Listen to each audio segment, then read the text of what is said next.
themselves haven't been able to strip out their target. It'd be nice to know if there's opportunities for, you know, some of our smaller airstrips. You know, I have asked the manager of airport manager to prepare an information report for the committee in regards to the federal airport funding. Councillor, do you have any questions for Jason? No, that's fantastic. No, Chair, I just make a comment that through this infrastructure, the document that follows, there's, and other documents from LJQ's policy documents, there's quite a, I think there's quite a link in the Fitzroy Development Road and the Dawson Development Road, and how we can, and it's all coming together in the links, the gaps in those links through the transit model document, IQRAP, and what these infrastructure fundings are that they're putting out federally and state government. And I think that going down to Canberra in June, if we could have a really strong document on supporting the links, the actual funding of these gaps in roads, because every document that I've read in the last few days has got something about filling in the gaps in road transport, in infrastructure. So I think we can run them all together and say this is a really good submission for, you know, supporters on our roads. What do you think, Gerard? Through the chair, Councillor Roth, there is benefit of putting a position paper together to strengthen our advocacy. Yep. Just a question about IQRAP too. Are you closer to the second document? The second document should be out before the end of June, I hope, because we're not paying any more money. No, we're not. But I know there was a delay in delivery, and your last working group meeting was. Well, we have a meeting on the 25th of March. But we would require, obviously, the new draft. Yeah. But transfer definitely is worthwhile information to collate, but it could be a handy document to have before. And through Farm Base and Regional Transport Group as well, because it's banana support from there and also support from Andrew down at Blackpool. Absolutely. And I think on the back of our paddock support tour the other day, I think, you know, everybody's saying the same thing up and down the coast about how important it is to get these supply chains right, so that we can get product out of these ports. And it sounds to me like ports are also the big winners in the budget, like Queensland ports, but I haven't actually been able to drill down and find out what those what the funding was for. But it sounds like Queensland ports we're going to get quite a bit of money. But the other important thing is, I suppose, recognising what those critical road, rail infrastructure upgrades are to help. And that's what Deputy Prime Minister was saying too about infrastructure. And these are things that might not necessarily be in our backyard, but they're absolutely critical for us to get our product out to port. So it's just understanding what they are and everyone being on the same page in terms of them being regional priorities. So something else to think about. Anything more on that, councillors? All right, well, thank you again, Jason, for your comprehensive report and commentary around that. So with that, the hearing is just considered by council. Infrastructure and utilities, Gerard, we'll warm you up with the recommendation to award a tender for Pritchard Road and Gregory Highway pipelines. So I'll let you introduce your I'll let Peter Manning speak to this one. The report is in two parts. It's clearly, part one is, it is within delegation to award, but it's for council's information. Second part is because there's a shift in budget, and we're trying to get this project delivered, that we have to get a council decision under the budget policy to indicate where we're moving the money from to fund the shortfall. So that is the dual purpose of the report, and I'm handing over to Peter. Good morning, councillors. Yes, as Gerard said, the report's not so much about the award of the tender, but it's to be able to move the budget, to have budget to award the tender before we quite get to BR3. So need the council decision for that, and it will be tied up in the BR3 depending on the decision made. But so we have. These are 2 of 4 pipelines in Emerald that we have designs for replacing. So we've tendered these first 2 as our higher priority ones, as one pipeline up on Pritchard Road at the north end of town, and one along the Gregory Highway between Campbellton Drive and Cunningham Drive. So we received 6 tenders, and they ranged between the lowest one of the 340 thousand up to 600,000. So after doing the evaluation, the recommendation is to award to the lowest tenderer. That contractor is currently working for us on the Blackwater irrigation second stage, and we've been pleased with their performance.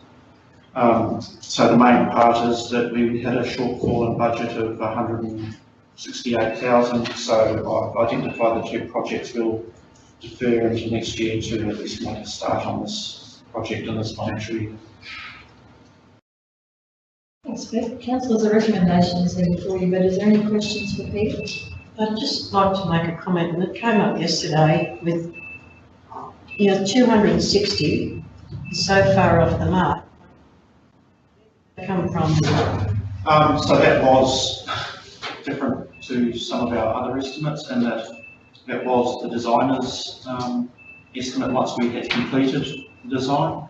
And the shorter pipeline, it was sort of more or less on the money, but the larger one was just short. And probably we under allowed for having a superintendent as well. But it was at least it was an estimate from the designer, from detailed design, compared to some of our other estimates.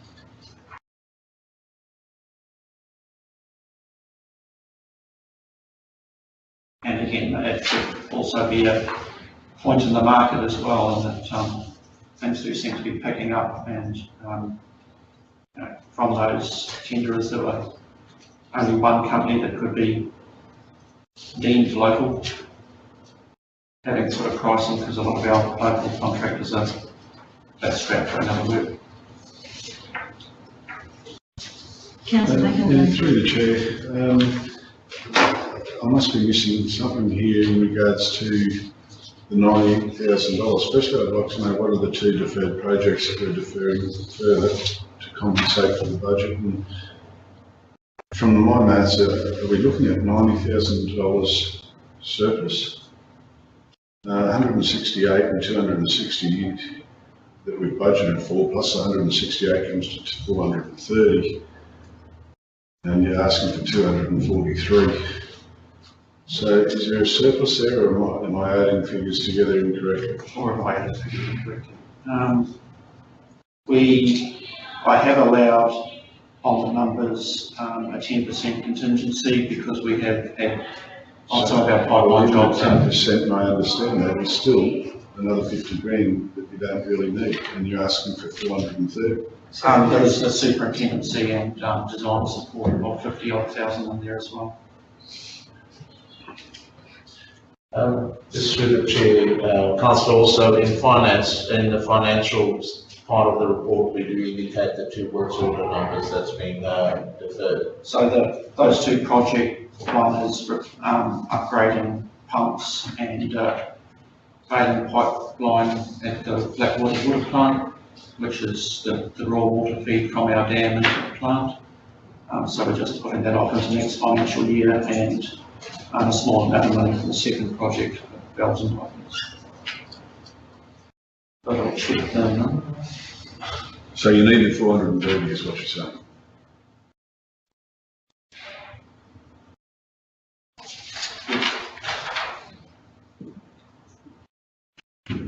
So it was 340 plus 50,000 for design and superintendency support, plus another 10% on that is to 168. So, yeah, I mean, like the 168 and the 260 is 428,800. And we need 343, so there's 85,000, 85,500 there. So is that the contingency and contingency? That's, yeah. So really the project's a $430,000 project. Yeah. yes, We have some contingency. which we'll aim not to spend the contingency if we don't need to, obviously.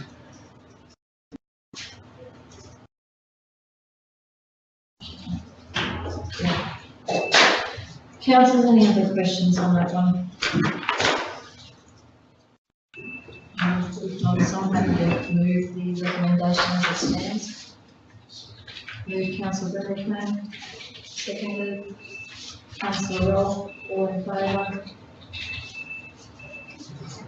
Then in favour, Councillor Wilson. Well, I'd just like to know where the money's going first, the 85 grand extra.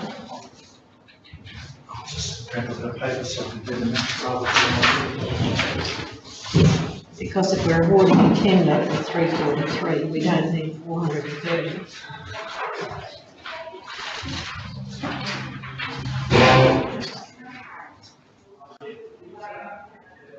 I've been trying to do that myself. If there's a good explanation for it, that's good, but it's just, there's 85 grand there. Peter, would there be or Gerard, would there be an expectation that a tender would actually have contingency in their offer as well? Through the chair, what happens is they price the job based on the information we provide them. They don't price contingency. We have to manage that risk. There's two factors. We're talking buried assets, probably more risky than road jobs that you can see the surface on which you work. Essentially, that contingency is to deal with any latent or unforeseen work that he didn't price, and he's entitled under normal contract conditions to seek a variation. So that's the reason why we carry contingency, even on any road project. When we award that tender, we should carry that contingency because there's always nominal, there are changes to the scope along the way to get their outcomes, etc., etc. So contingency is something the principal we will carry. Doesn't mean we spend it. Some projects it's black and white.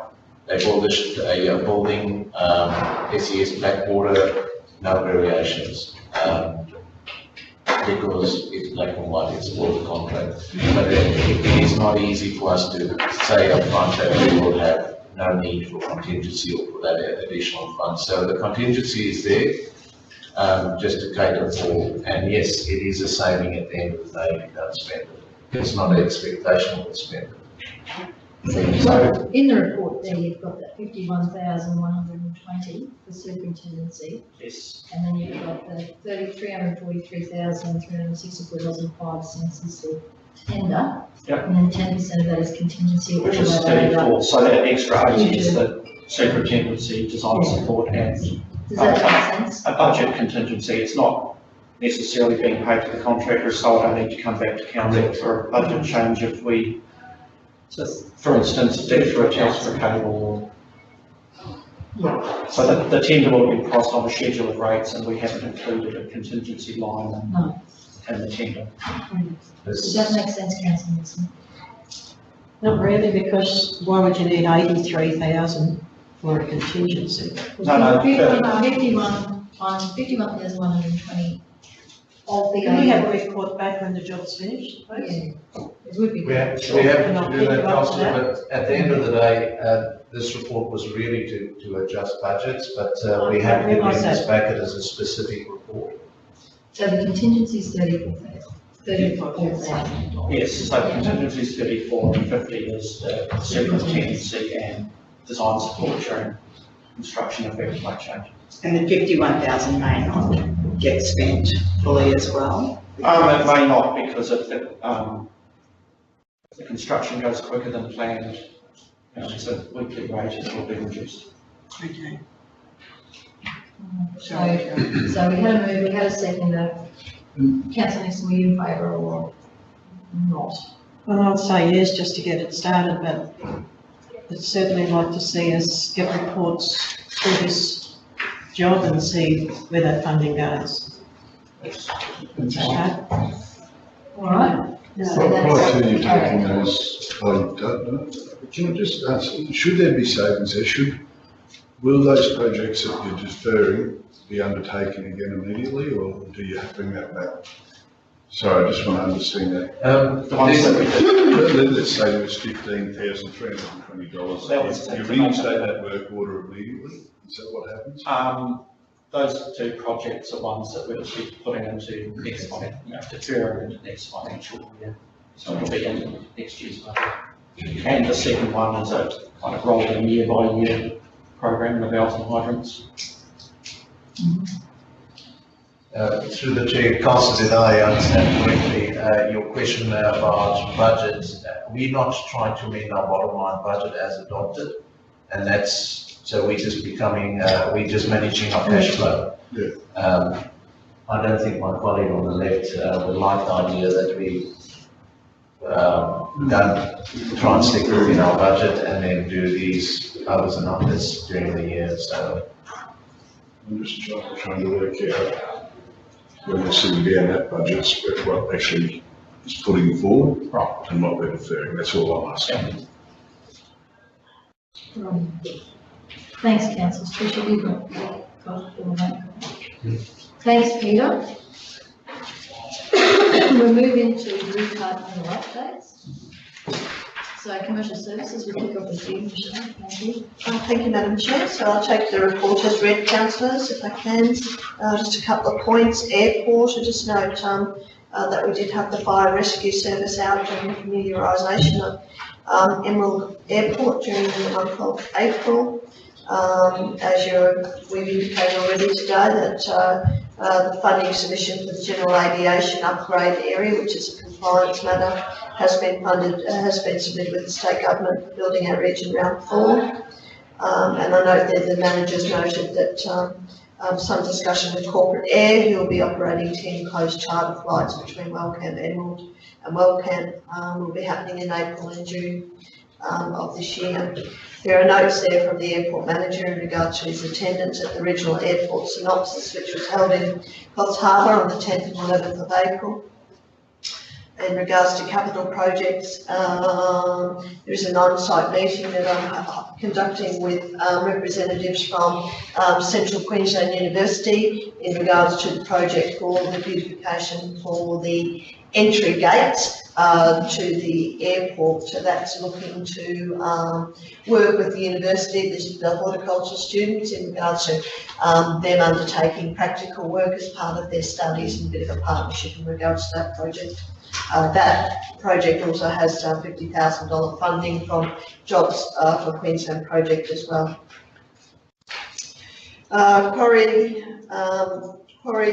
Any questions in regards to the airport? Is it Jobs for Queensland or Works for Queensland, Michelle? One of them.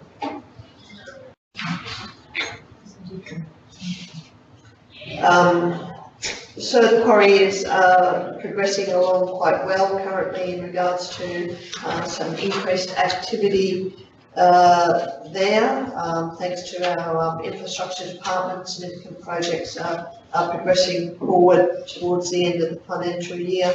And we can discuss more in regards to when we discuss the financials within the closed session, Madam Chair. The Sale Yards numbers, as we've indicated, have picked up in the last couple of months, and certainly in regards to the month of March, saw just over $7 million in cattle transactions sold at the cattle yards, and indicate there that also in regards to the capital project, that full weighbridge deck is now up and definitely trialling, and that should be quite successful in regards to improving the efficiency at the sale yards. I'm happy to take any questions in regards to anything in the report, councillors. Thank you, Michelle. Councillors, any questions? Thank you. I'll keep moving on. Infrastructure and utilities, Gerard. Madam Chair, I'll get Jason Hewley and on. We just brought the first three matters I'll speak to quickly.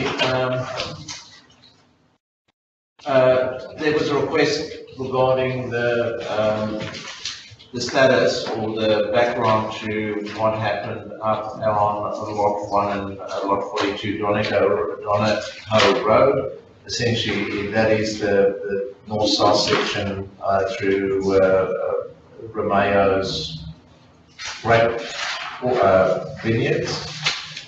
What the NRME has done effectively, and this is just a quick summary of what happened, it has effectively realigned, to use my language, the road reserve to take his vineyards out of the road reserve. So on the eastern side, his vineyards were encroaching, so they closed that section of road. On the western side, they took a bit of land off his lot that did not have vineyards on, so the road reserve was moved over, and then they granted him a temporary road closure over that land. That is really in essence what the purpose of this little update is, just to tell you what happened, because the question was raised in a previous meeting. Yeah, and that's finished now, is it? And agreed, or? I would assume it's finished. We had a meeting with Mr. McCullough recently, but again, about other matters as well. So at this stage, I did that summary and provided him that information because he requested it. He was confused as to what the status was, so I just provided him that formal advice that we got from the NRME about what they've done, and when roads were closed and opened and temporary closures formed. So that's part one. So if they've formed a new road, Slightly further to the west. yeah, so why close it? Temporary closure is, anybody's entitled to a temporary closure. That is, the term loosely used is a road license, which gives you right of use and you pay rent. That's really, a lot of our property owners do that. They should, put it this way, rural property owners should actually be paying rent on their road reserves that they utilise, but the NRME does not police it. So if you don't, a lot of properties out there won't have temporary road closures of unmade road reserves, and they'll just graze or do whatever they want on it. But effectively, if you apply the rules correctly, if you are cultivating or using road reserve for not just agricultural purposes, any other purposes, it's like any tenant, you should be paying rent. But I mean, that's not our domain, it's not local government's domain to manage that. But temporary road closures are acceptable because it can get revoked at any point in time. Council indicated they won't support a permanent closure, and effectively the net outcome is yes, we don't have a permanent closure, so that road corridor is there for perpetuity. But the fact of granting a temporary closure over it is within the department's domain, and at the end of the day, it doesn't compromise that road reserve for future use. Does that make sense? It doesn't. So road licenses do exist everywhere. Yeah, we know that. Should exist everywhere where road reserves are utilised by property owners. And it's just deemed temporary road Yeah, closure, it's even though you still have right. You're not allowed to In other words, you can't, you can grow or graze on it, but you can't build structures on it under road license or temporary closure. It does preclude the public from access, if that's what you mean, councillor. That means Joe Bloggs, if you're renting a road reserve, or DNRME, so to speak, Joe Bloggs can't drive through there. But Joe Bloggs have a reasonable right to drive through any other road reserves if it's unmade on anybody's land, technically, although it doesn't have conflict.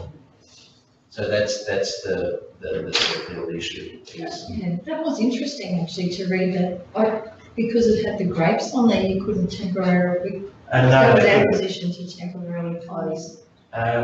The explanation on the grapes or the structures, they could not grant them anything else if they deemed that as being a structure. So within their policies, they applied it and moved the grapes, the existing structures out of the road and shifted the road slightly over. At the end of the day, yes, there's other mechanisms, permits to occupy as well, but in this instance, DNRME, Derby's policy resulted in doing what they did. Anyway, it sounds like it's a reasonably amicable outcome. I would say so. All right, well, thanks for the update on that. The next one, Emerald State High School, councillors Councillor Daniels, I think at one of our last meetings said what's happening. Effectively, that internal car park and the lobbying with state government through the local member at this stage, there's no further progress in terms of Department of Education has not indicated willingness, and I think they've officially written us to that effect. Previously, that they were welcome to pursue other funding sources to construct the car park, and then they referred to the Transport Infrastructure Development Scheme as being the mechanism to fund any of these type of projects, although it's on state land and it's Department of Education. At the end of the day, that has not progressed anywhere in terms of any budget bids. Under the Transport Infrastructure Program, the Bowen Basin Regional Road Group, it's focused on roads. There's very few school projects in there, and whether I'm guessing now, the last estimate was around about the 3 million mark. Whether or not there's going to be appetite for the road group to support council in their bid to use 3 million, 1.5 million of council funds plus 1.5 million of transport infrastructure funds to build a school car park, that the verdict's still out on it. Put it to the group. But it's also, there must be a willingness from our council to go there. In other words, is Central Highlands Regional Council willing to commit funding to this project, and it will be at 1.5. The transport infrastructure scheme funding is there, but the point is we have to match it. So it is initially a council decision before we have before we even put it on the forward works program for the Bowen Basin Regional Road Group. I believe to date, looking over at the mayor, the whole lobby and the whole push has been to try and get state government to step up, not through the transport infrastructure scheme, but through state government, through other funding sources to fund this car park, and I don't think we've had any success to any level or any degree of satisfaction. Through the chair, probably just add to that. I mean, I think I wasn't sure that the construction of that particular car park was more than about 960,000 in that first report, wasn't it? No. Yeah, through the chair, it was looked at a staged approach. So the initial one was just the basically a kiss and ride, kiss and drive sort of thing. So just a drop off and incorporating the bus sit down area in there as well. And then the second stage was all the car parking, additional car parking. So it was a staged approach. The first stage was about 900,000. Yeah. So I think what we prepared was a report that basically said if we went to construct the school now under the existing planning scheme, that they'd be up for 109 car parks versus the current provision on site, which is about 9 car parks. That's correct. Yeah, so we've probably used that I suppose, in our advocacy. And I think since then they got $1.3 million to close the cover area. And I think the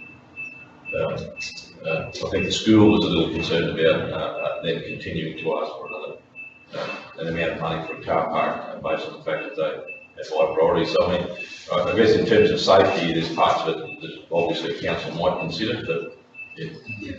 And through the chair, so the council's already committed and funded that car park on Racecourse Road, which has alleviated some of the parking issues. We've increased the line marking along Old Airport Drive as well, to address some of the safety issues. If council were to take another step, as mentioned in the report here, the next step of the staged approach would be moving the buses out onto Moody Street. But that would require consultation with the school, who are not fully supportive of that idea, due to weather issues, etc., and access across the other side of the oval, and the bus companies as well. But at the moment, that's not in the current forecasted budget for next year or the year after. Thank you for that, Jane. Through the chair, councillor, so yes, this is simply just an update. It was not specifically focused at getting a new strategy, unless there's a request to put a new strategy in place. At this stage, we'll park this matter. I'm going on to Reward Road, and really just what this is a chronology of process that we've gone through. So I don't know if I have to elaborate on it, but I can deem that to be read. Effectively, we've gone through the process with the property owners requesting the shifting of the road reserve where it is through their property currently and not made over the track. We made a clear decision that we won't support formalising that track. So that's part one. Part two, the road reserve, they did seek to try and close it, but it couldn't be closed because of the fact that there was a stop right through there, so that didn't happen. And currently, I'm led to believe, again, we haven't seen anything and we're not involved in it, is a permit to occupy the road raising, be it a road license, well, they can't get a temporary closure, but they can get a permit to occupy.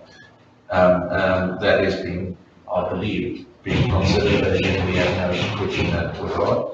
And I just touched on the emergency management side of it. Yes, that as an emergency evacuation route or routes are being considered as the next stage of the AECOM work they're doing for Emerald. Currently, this will be tagged on as a future evacuation planning exercise for the gym fields and what routes and how we manage evacuation. So we're not giving you a definitive answer other than saying the existing Reward Road tract is not a council asset. That the road reserve through the property owner land is apparently going to be granted a permit to occupy to graze, and that's where we at, unless there's further questions. No, it's really just because that action has been on the register for a long time, since 2016, and the last thing is about that emergency management planning, evacuation planning, and it's really just to understand when that was happening. But it sounds like there's no, it's something that's going to happen in the future. There's no date around stage 2. I wish I could give you a definitive date, but as it stands currently, we've only sought funding. This is operational budget. We've only sought funding to complete the Emerald piece of work. We were short funded for this current year with the work AECOM's doing, so the second part of that will be done next year. I don't think we're going to have the ability to fund jet fields within the next budget, but again, it's on our radar and it is up for a future budget to complete that evacuation planning out there.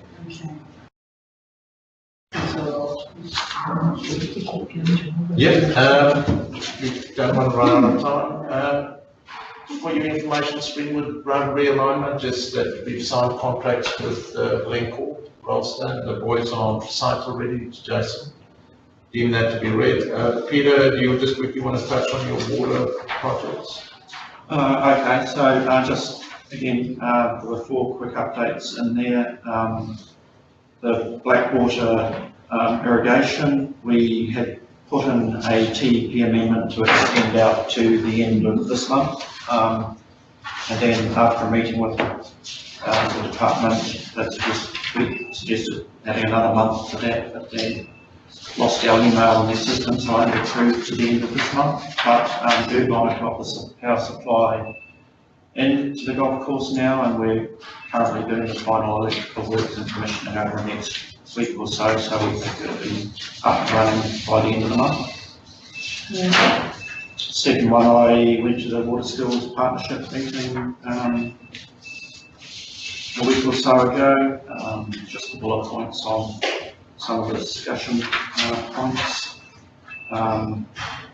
The Directorate are doing a report for the Department of for Jobs Queensland about skilling and training priorities. So talking to a number of councils about specific cases. So I gave information to the meeting. Capella, this was just adding a bit more information to a couple of the items that were raised in the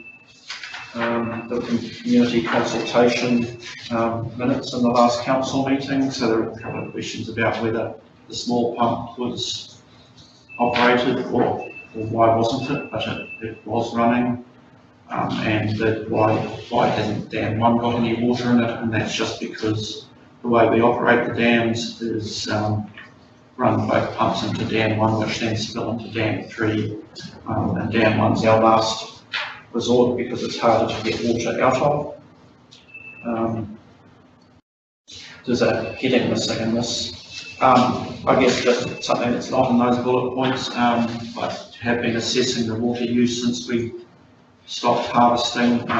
We identified a leak in one of the dams, and we believe we've now plugged that. So I'm looking at probably dropping the restrictions back from 2 to level 1, so I'll take a report to the Mayor and CEO on that.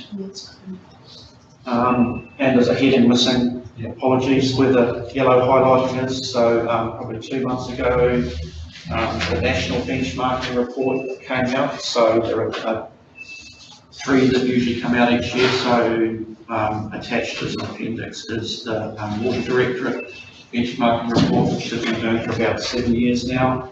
And there is a state government one which we haven't seen yet. So those are just the quick updates if you have any questions.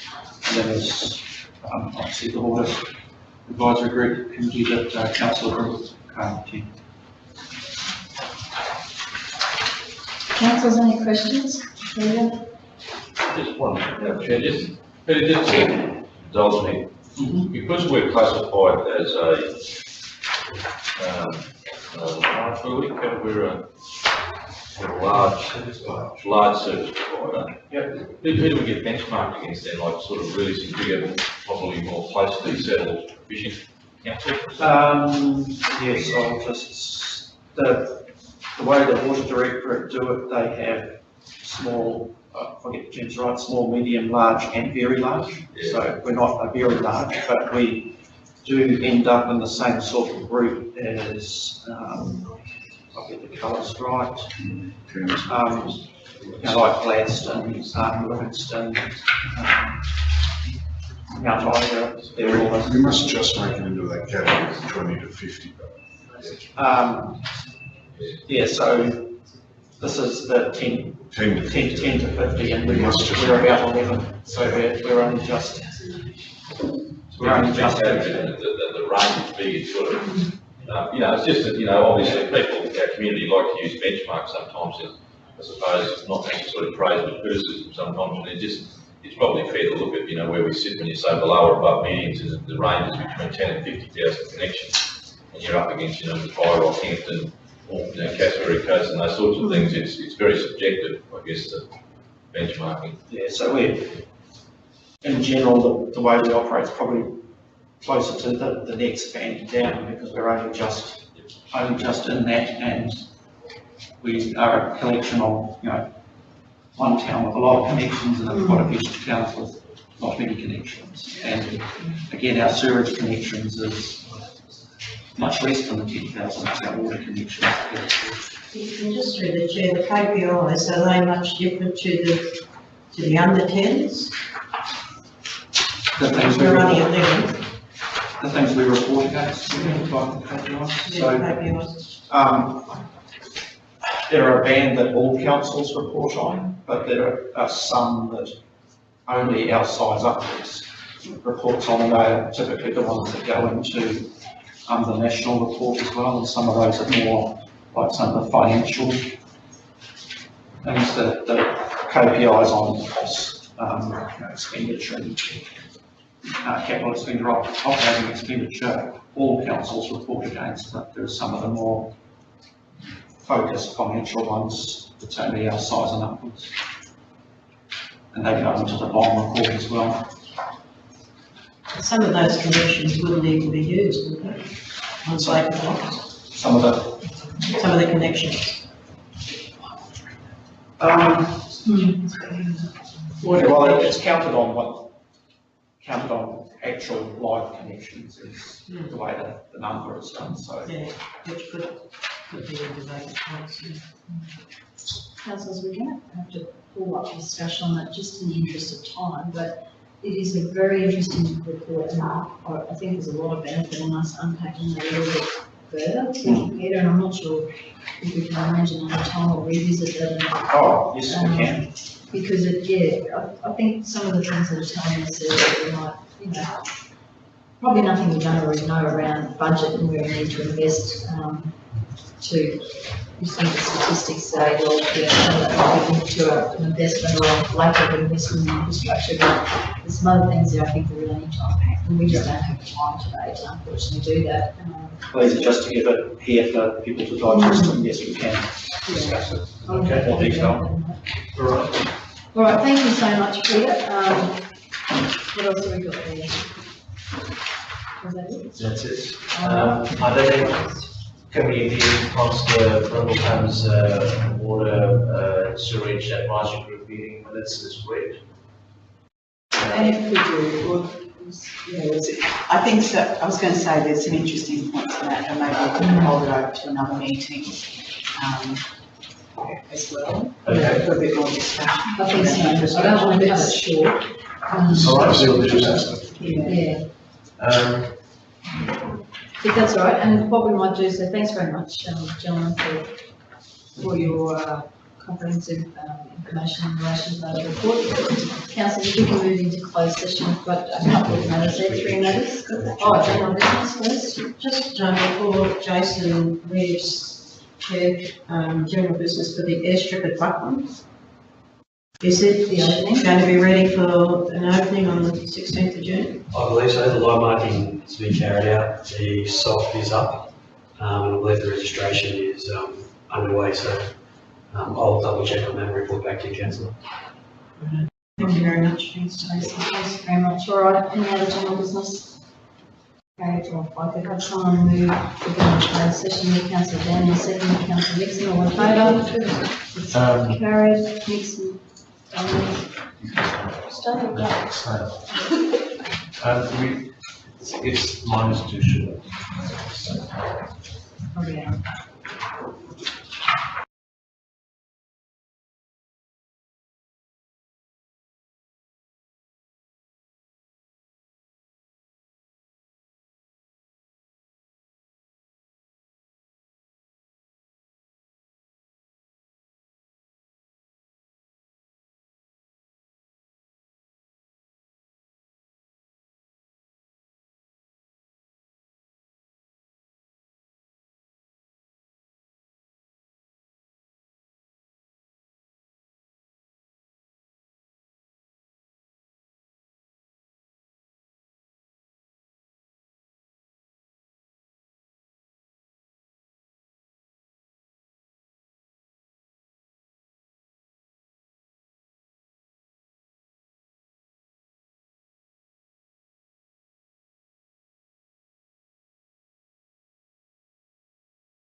side.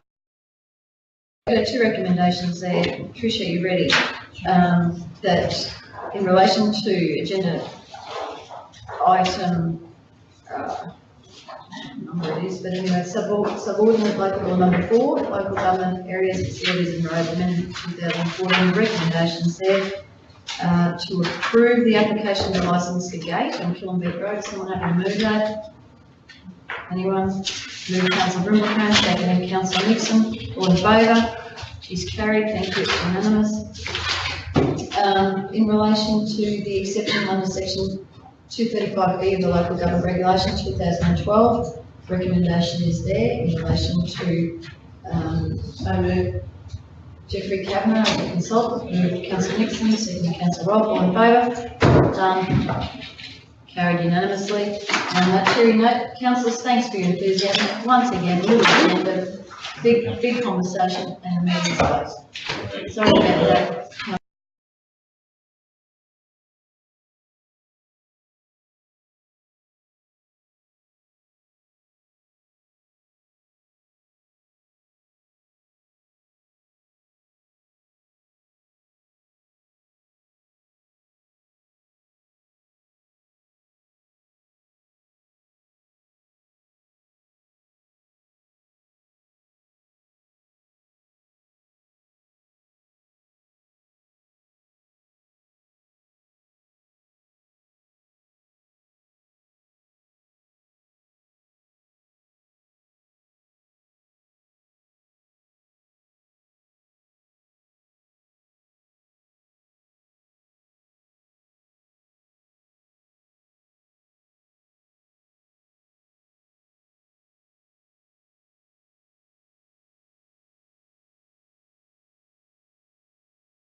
Good morning, everyone. Welcome to today's Community Standing Committee. I'm sorry for the delay in start. We had a run over in the previous Take full responsibility. committee meeting.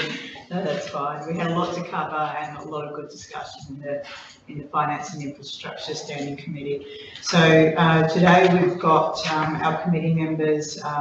So myself as chair, Councillor Godwin-Smith, Councillor McIndoe, Councillor Brimble-Combe and Mayor Hayes. We've got a leave of absence already from Councillor Cypher for this meeting. The apologies noted for Councillor Cypher. Moving into, is there any future leaves of absence that anyone would like to raise?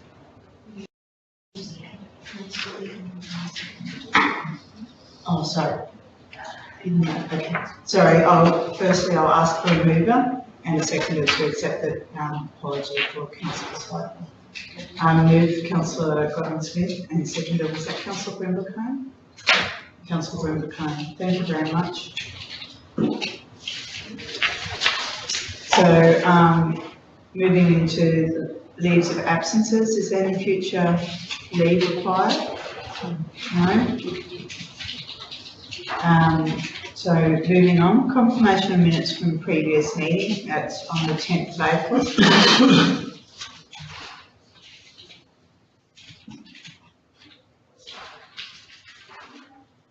Can I please have a mover for those minutes? Councillor Brimble-Combe, and a seconder was Councillor McIndoe. If everyone could please take a moment to look over the minutes. Is there any changes required in those minutes? No, well, I'll ask for everyone to show of hands that we're all in favour. Thank you very much. Any business arising from the minutes? Councillor? Yeah, just in relation to the RADF Round 2 results, like I've just seen nothing go out in the media in relation to those that are successful. It's always a good opportunity to promote, the great projects that the council is funding in the community. And it's also, well, it wasn't on our website either because I had trouble, other than going back to the meeting minutes, was the only place I could find where the successful projects were. So, yeah, if we can just get off our website, and I don't know if it's too late to get a media release out, but there's some really awesome projects there. So I know the community enjoy seeing things that we are supporting. So that's just a comment, really. Thank you very much. So noted by Andrea. Cheers for that. Okay.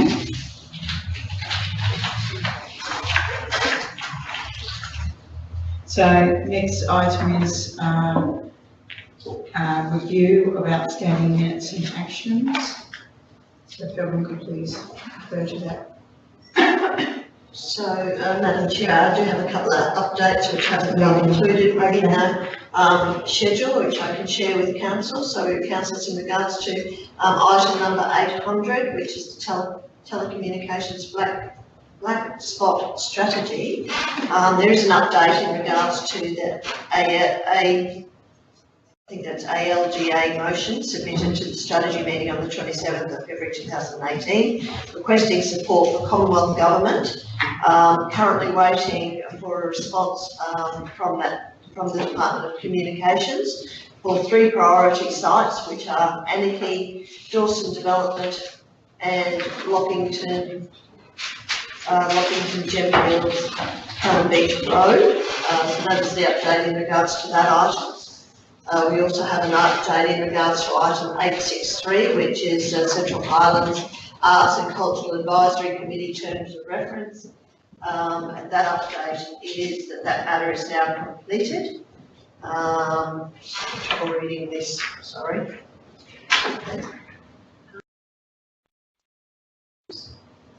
Okay. So that's been endorsed and is in use. And item 865, which is the update of the current housing Blackwater. That item's been completed also.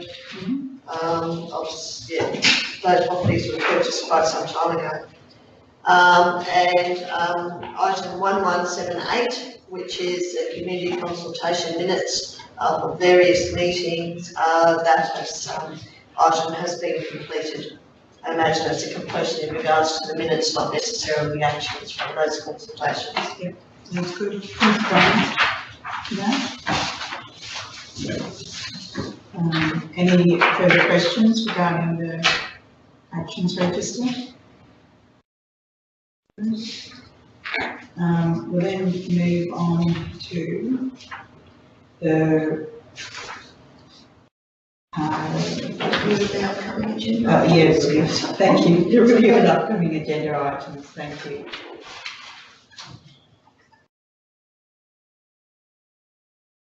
So any comments you'd like to make around those, Michelle? No, only one comment, thank you, Madam Chair, is item 1204, which relates to the Regional Arts Development Fund. It's just indicated here that the date completed was the 1st of May 2018. That was the only change to the resolutions. Sorry, I'm ahead of myself, my apologies. Yes, no, I don't have anything in regards to the Rollings report schedule. Okay, wonderful, thank you. So moving on, Michelle, do we have any petitions at all? I'm not aware of any. Okay, thank you very much. Committee recommendations and notes, there's nothing in the agenda this month. So material personnel interest, conflict of interest, personal gifts and benefits. Does anyone have anything to declare? I just wanted to make note, I attended the Australian Smart Communities Association conference last week, and that was, my attendance was endorsed by council, but I was provided with a VIP ticket to attend, so I just wanted to note that it is on my register as well that I have received that benefit from the committee. Thank you. So moving into the main part of our standing committee. So the first report is on the Smart Cities and Suburbs program. Daniel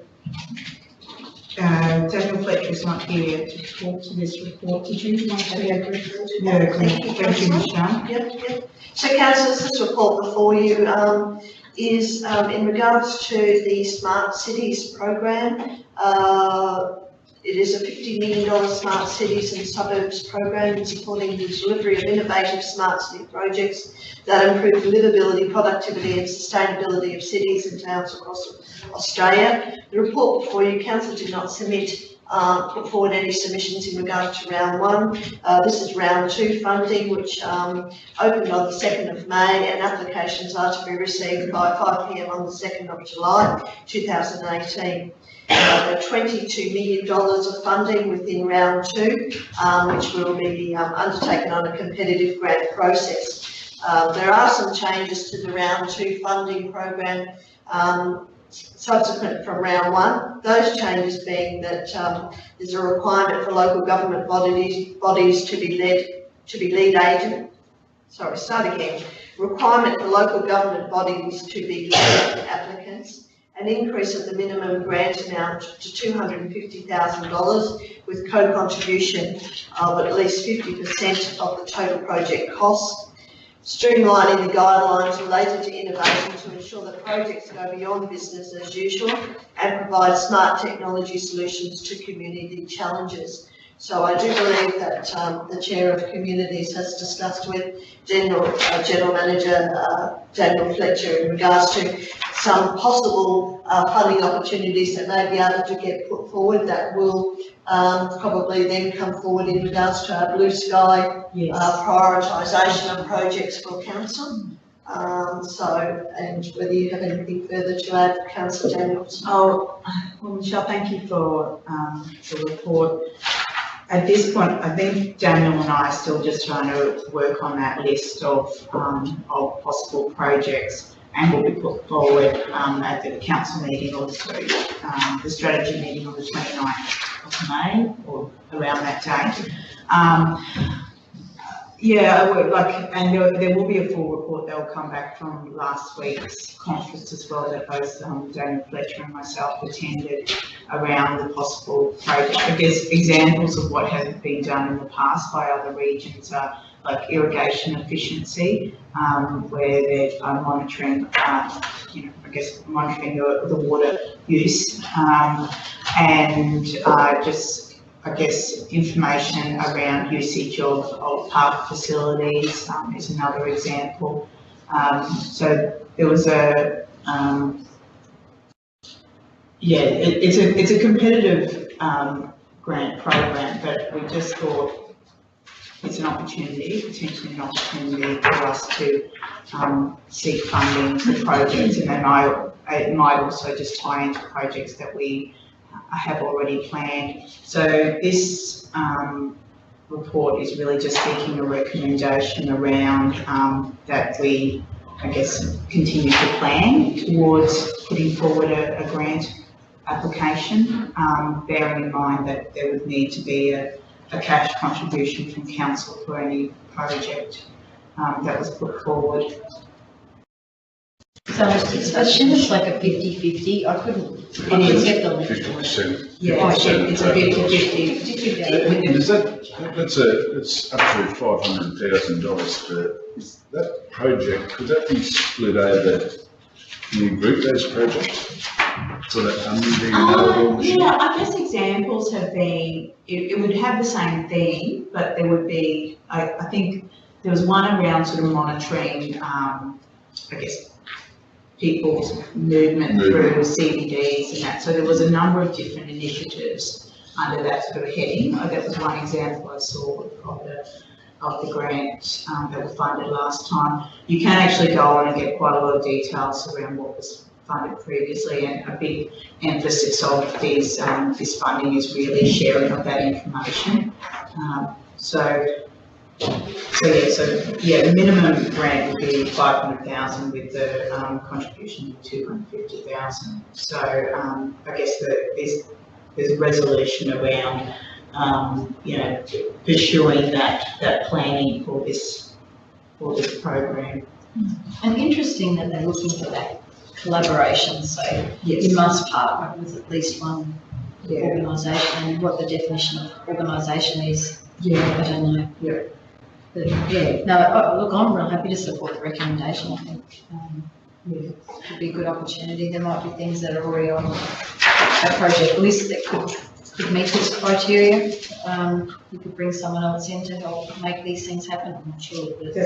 That's right. And look, the gap for us right now is we don't have any sort of strategy that currently exists around smart cities program, smart communities. So it's really about developing those opportunities for both this grant program and for future opportunities as well. And if we are putting in new infrastructure, is there something that we can be implementing in there that helps the communication? Okay, so recommendation, please. So if I can please have a seconder for the recommendation that's up on the screen there, so that the CHRC, in partnership with relevant stakeholders, prepare a list of potential projects for council to determine viable submission for round 2 of Smart Cities and Suburbs program funding. Thank you, Councillor Robin-Smith, the mover, and Councillor McIntyre, and all in favour? Thank you very much. So moving on to the next agenda item being the Emerald Botanic Gardens West Side project, and I'll invite Jared to present on that and ask. Thank you, Madam Chair. So this is an information report for the committee in regards to the Emerald Botanic Gardens West Side project. It's a Works for Queensland funding project, a project total value of about 1.4 million, and a funding component of 50% of the project value has been contributed by council. So I'll hand over to Jared to provide council an update about the project, please. Thank you. Good morning, councillors, Mr. Mayor. The project is moving along, so as is put in the report, there's some information there in relation to what's occurred thus far in terms of, say, site survey, some removing of a few trees that are in the location to accommodate the installation of playground area and paths and the like.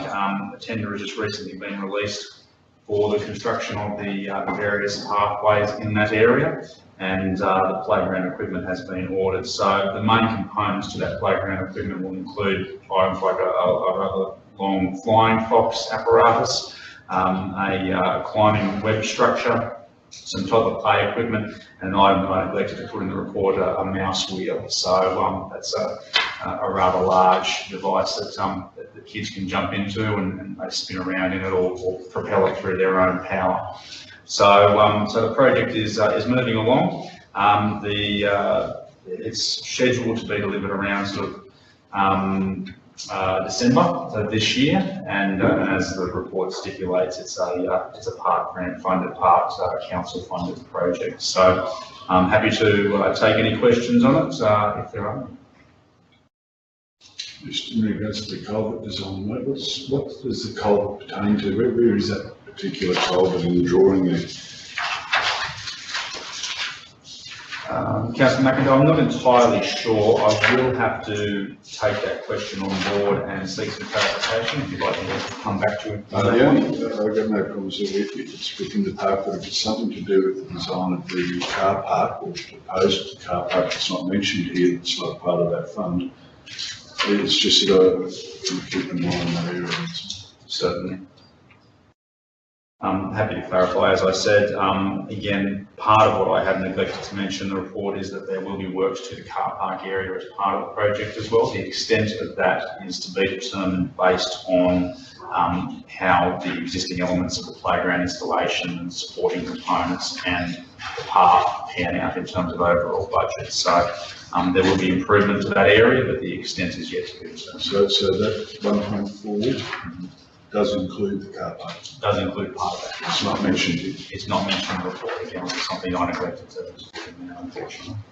And Jared, I also think there's some adult exercise equipment or exercise equipment planned as well. That's included in the 1.1 million too, isn't it? It's not. Councillor Benny, I'm not aware of that component being part of it, so again, I need to seek some clarification to my knowledge to date. That I think is the design for it, yeah, that's in the report. It just wasn't in the dot point. Yeah, it's got to be in annexure 3 or attachment 3, some additional stuff there. My understanding is those elements are more toddler play elements in that location. Is that it? Yeah, in the third attachment, but again, I'm happy to get some further clarification on that. Okay. Yeah, I was under the impression that there was adult equipment, adult exercise equipment too. Wonderful. Well, that's really good. I think the play equipment that's being installed is focused on the sort of tween, a little bit older age group, which we know is lacking in the makeup of our play equipment across the parks that we have in Emerald. And certainly I think if there is available funds, we can move into some of the more like, I guess ping pong tables or half courts or those sort of things that might also be included in that sort of area too. But just some thoughts. Jared, I'm just curious in relation to the project management side of things. So we've got a project manager managing the whole area.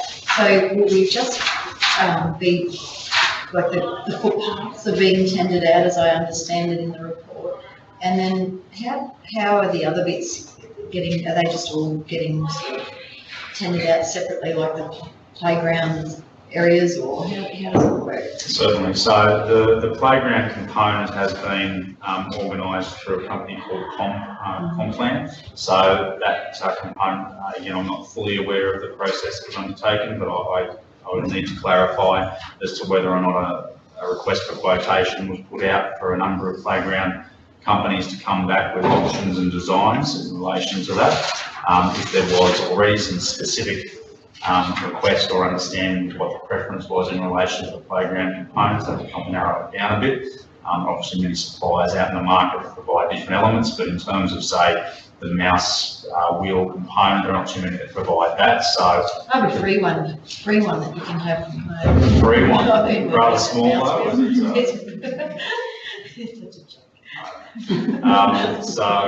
So again, depending on, I guess, what the preference was for the area, then that will determine which companies could Yeah, provide. so obviously, there's so many different parts to this particular project, I'm guessing, I'm just trying to get a picture of how it works. You've got the project manager and they're just going to.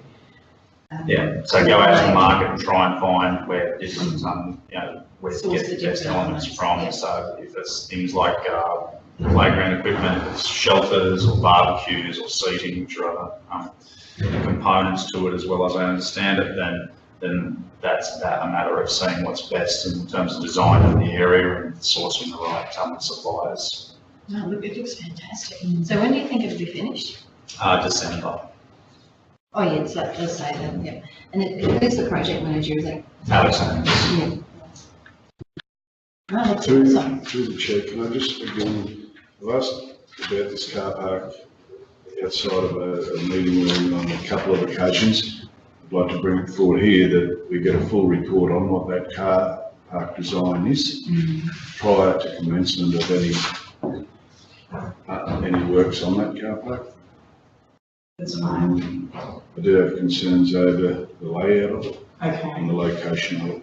okay.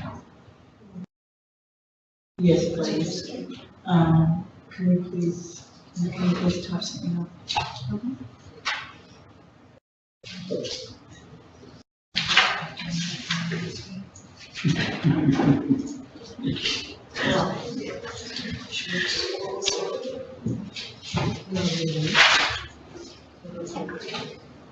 It's just really difficult.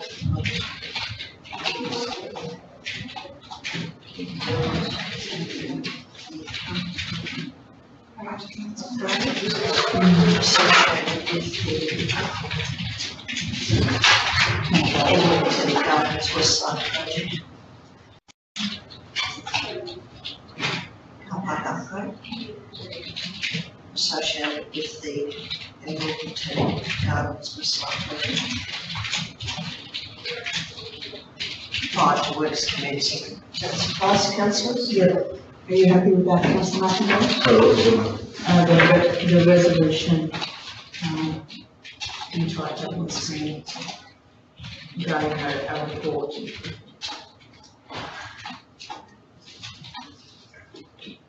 Through the chair, you want the design after the word upgrade, the car park upgrade design? Design and layout. Because you're not necessarily arguing that there should be a car park. No, there should be a car park. I'm just concerned of how much of what we're doing going forward in the immediate future and whether it's required at this point and what drainage work. So I'm just, it's just a design. Okay. So, Councillor McIntyre, are you voting that resolution? Yes. And now have the secretary, please. Councillor Robinson, all in favour, thank you. Right, thank you. Right, thank you very much, Gerald, for that report. Thanks, Chair. And you'll send through.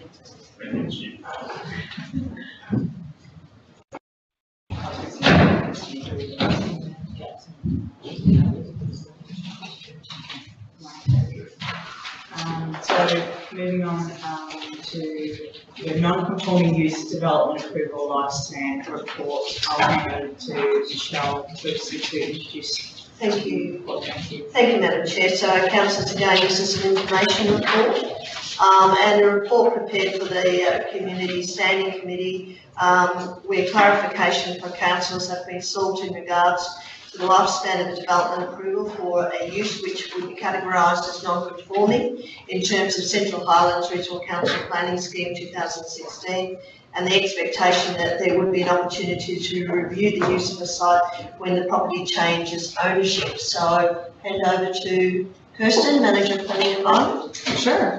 So Stephanie and I can co-present this report. So this was following the request on the 10th of April. So it is just to provide planning clarification regarding the lifespan of development approval. So we can talk you through the planning framework, the Sustainable Planning Act, the Central Highlands Planning Scheme, and land versus ownership and rights of people. So I'll hand over to Stephanie to go through. Thank you, Kirsten. Just in terms of the planning framework, development applications are assessed in accordance with the legislation which is current at that time. So dynamic nature of communities means that planning schemes change frequently, and this can include things such as your zonings and your overlays. So a use that's been approved under the now superseded planning scheme may find itself out of zone, and may not have been approved in the current planning scheme, just an example. Under the state legislation, now superseded Sustainable Planning Act and the Planning Act of 2016, both protect existing lawful uses and their rights to continue operating. Sustainable Planning Act highlights in section 682, outlines the premises that was lawful at the time it commenced continues to be lawful despite any changes brought about by the introduction of a new or amended planning scheme. And section 260 of the Planning Act has similarly worded, is similarly worded to protect existing use rights of an application. An example I've been asked to put in is a hypothetical example. For example, if you have an industrial use that may have been established some number of years ago prior to superseded and pre-superseded planning schemes, the area may have grown in the decades that follow. So you've got a lot of land that was vacant previously when this use was established and may now be developed as residential developments. In the meantime, the planning schemes changed. State legislation may have changed a number of times, and the property finds itself no longer zoned as an industrial use. However, because the use was established and is considered to be lawfully established, the use is protected and can continue as it is, unhindered by the current legislation. So we can't now impose the current legislation or current planning scheme provisions on that use.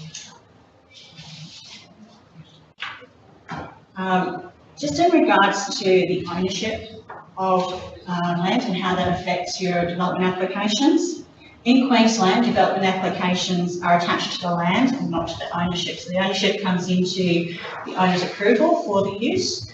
The owner may not be an applicant for an application, so the development is approved for that land and can change a number of times, change hands a number of times. That application and that use stays with that land while that application is current. I did seek out some case law just to try and help with the issue. I did find a piece of law. It does relate to the Sustainable Planning Act, but there will be translations to the Planning Act as well. And this comes from the PNE law, or Planning and Environment Law. It talks about existing lawful use rights. It talks about existing lawful use rights should be considered in relation to alleged breaches of planning schemes. So if we're looking at a use and think it doesn't fit in there, it's breaching the planning scheme, you need to go back and have a look at how it was established in the first place. If there's no record of a development approval for a use, it is essential to consider whether the existing use of the land may continue despite being inconsistent with the current and previous planning schemes. Section 682 of Sustainable Planning Act, and now say Section 260 of Planning Act, protects existing lawful use rights that were lawfully established prior to the 18th of December 2009. Similar but not identical provisions existed under the Integrated Planning Act 1997 in Section 1.4.1. A use with the benefit of lawful pre-existing rights may lose its protection only by a change in the intensity or scale of the use on or after the 30th of March 1998, which was when I introduced these measures, or the abandonment of the use. So the intentional discontinuation of the use by the person operating the use at that time. If the use continues in substantially the same form, then it continues to be protected despite changes in the law. So that comes straight from the courts. So interesting to note, if I can add there, within the Sustainable Planning Act, there were provisions within the Act for a use to lapse after not operating for a period of 12 months or more. This became quite onerous for councils to, I guess, justifying letters to the minister as well, so needed to be sought in some cases where this is being approved.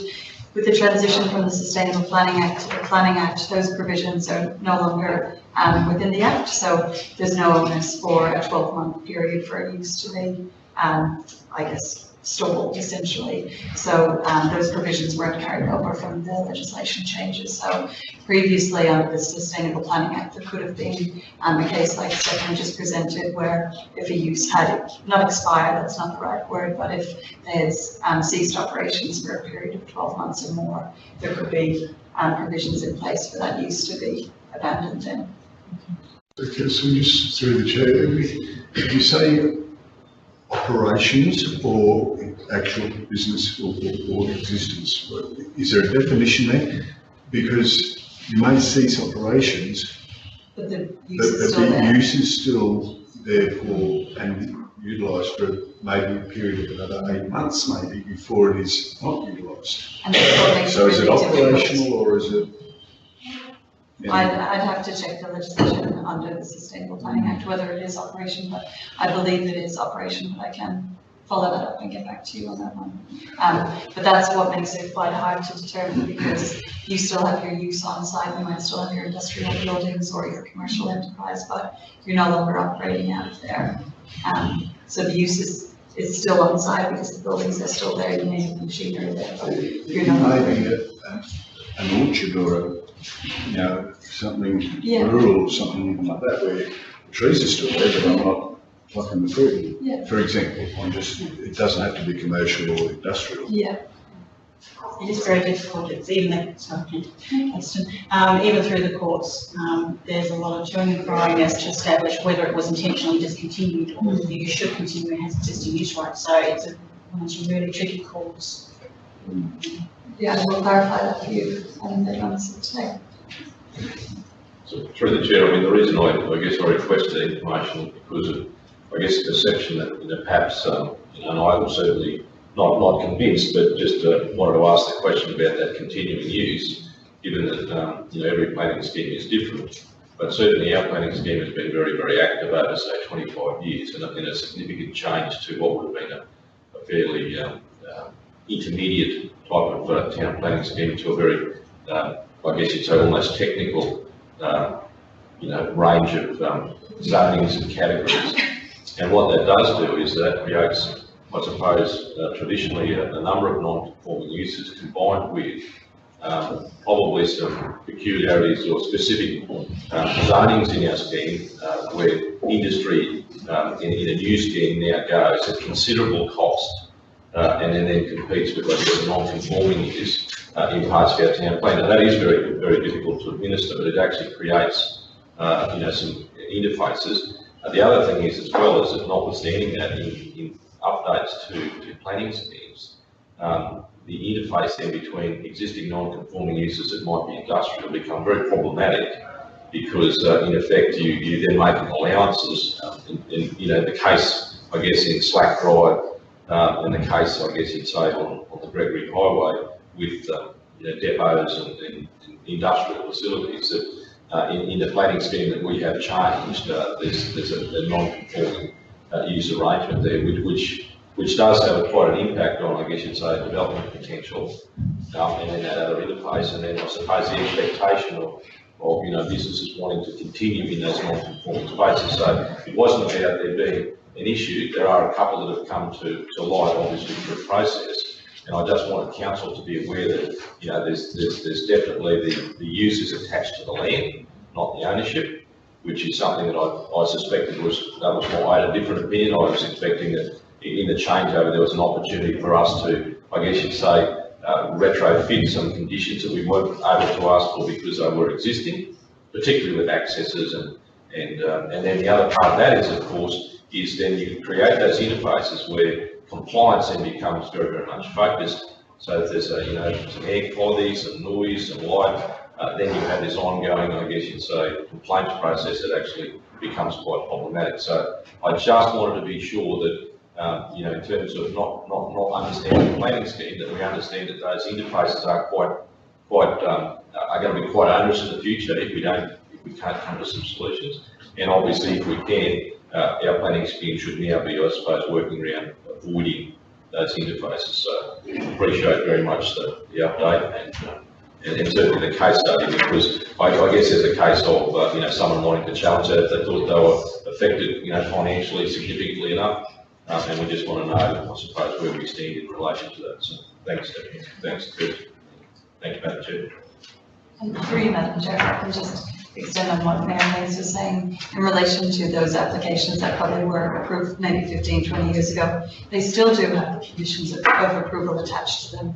Yes, they might not be current and reflect the current scheme, but that's when compliance takes effect, and largely the conditions being contested are amenity ones, so noise or dust or lights and things like that. So they still have an obligation to comply with their planning approval, and where there are non-compliances in that respect, council can take action against them. But typically, approvals issued a long time ago didn't factor in a lot of things that we factored into our planning scheme now, like noise levels and more of an amenity focus. So that's something where we've come a long way from approvals that were issued a long time ago. So unfortunately, that is the interface you will have with industrial and residential around the region, because industrial uses were approved many years ago before the rural areas were subdivided into more residential living areas. So it's almost like a chicken and an egg situation. Just to Chair Kirsten, I suppose, even though we have long-standing approvals, more current legislation, so for example, noise levels and what have you would be dictated by other legislation, which would override those historical approvals. Yes. Yes, which, yes, could then be acted upon. Okay. Thank you very much. Any further questions, councillors? No? Thank you. We'll see that report. So moving on to, thank you very much, Stephanie and Kirsten, for that report. Moving on to 11.4, update on the VAT dispersal at Taringa.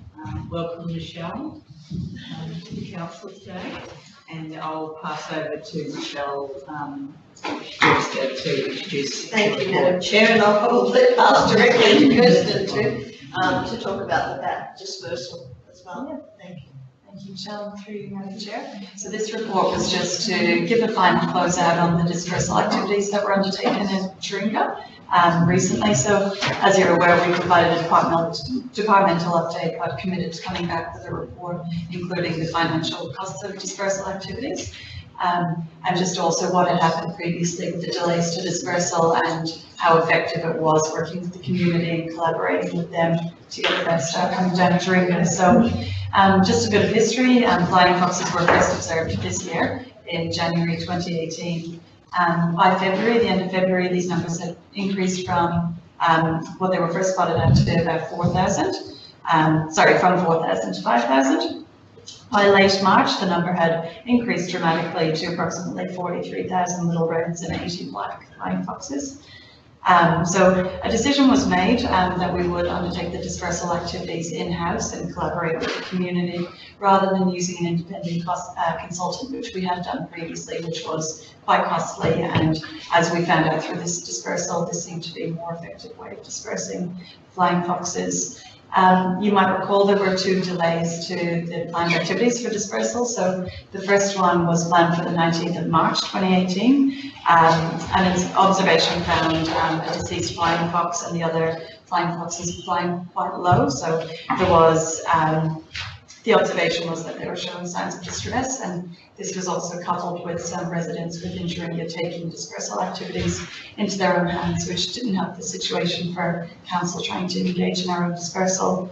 The second dispersal was scheduled to occur the week before Easter, but due to staffing levels and in the public holiday period, it was decided to be delayed until the following week, so starting the Tuesday after Easter Monday. So the outcome of this was that the Ranger Services team, in conjunction with the Department of Environmental Science, which used to be DEHP, decided to take a collaborative approach regarding the dispersal activities. By this stage, most of the 43,000 little red flying foxes had moved onto private land, and as you're aware, in our management plan, we don't disperse from private land.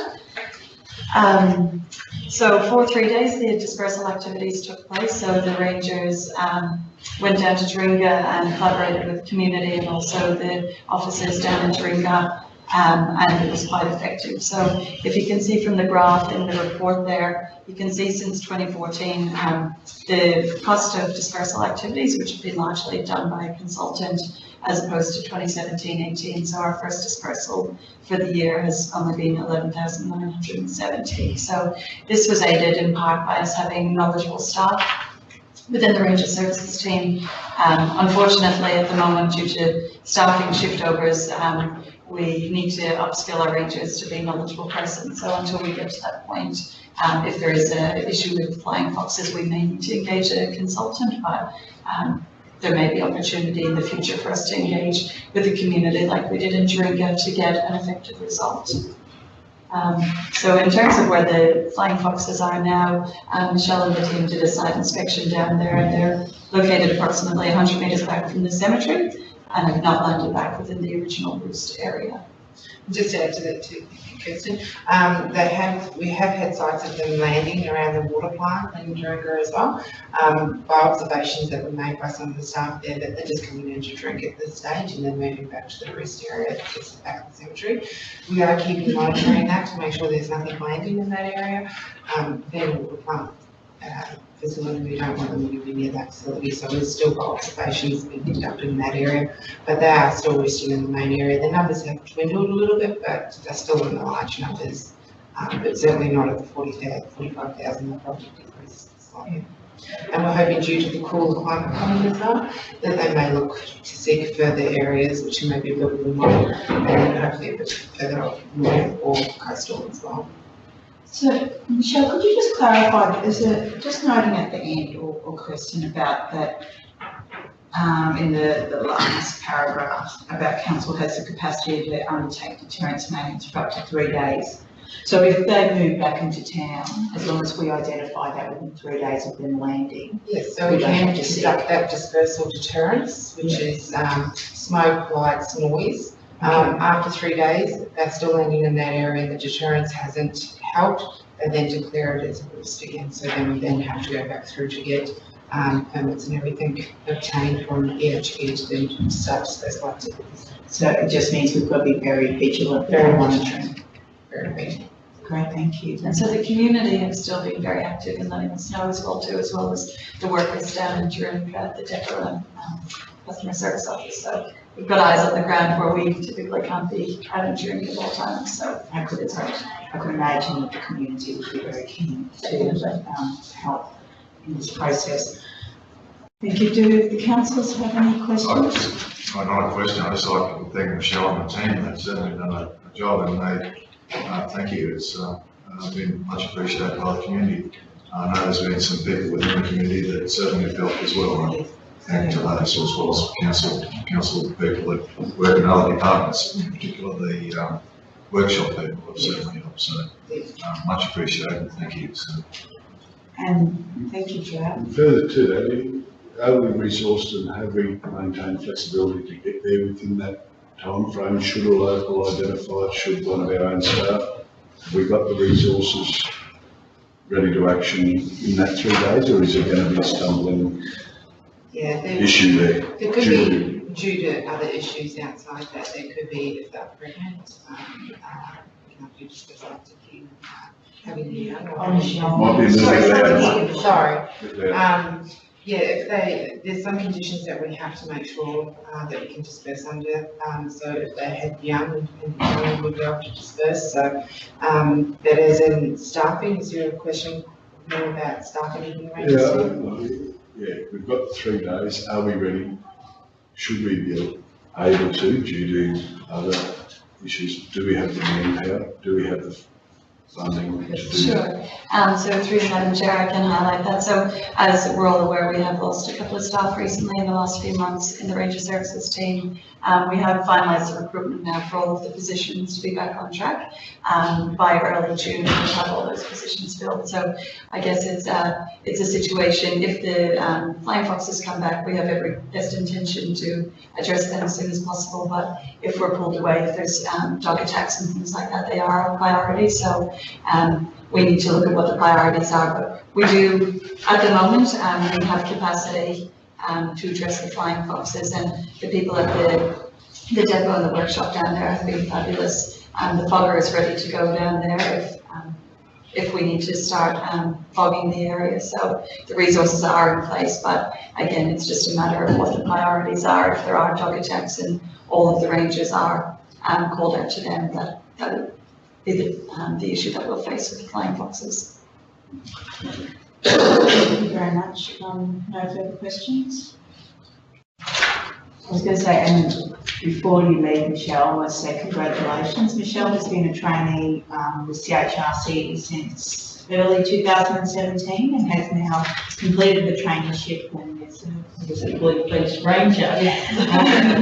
So congratulations on that.